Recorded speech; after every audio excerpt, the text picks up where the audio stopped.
आगे बढ़ेंगे, यहाँ आपको बताएंगे भारत की आबी जारहियत के बायस दरियाए रावी सतलुज में फट गए। कई देहात और आबादियां ज़ेरे आब आ गई हैं। सैलाबी पानी ने भावलनगर, कसूर, पाकपतन, ओकाड़ा में तबाही मचा दी।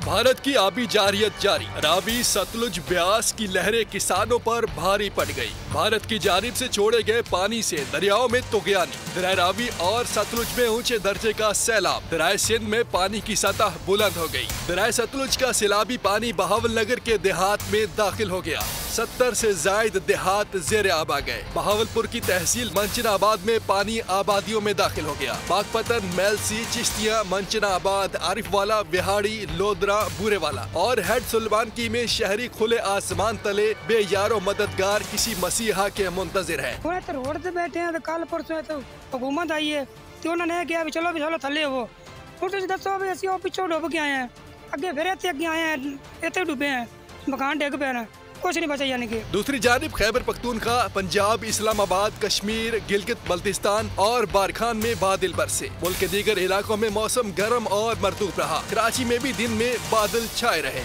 आज भी मुल्क के बालाई इलाकों में बारिश का इम्कान है। कराची में कहीं तेज कहीं हल्की बारिश की पेशगोई भी की गई है।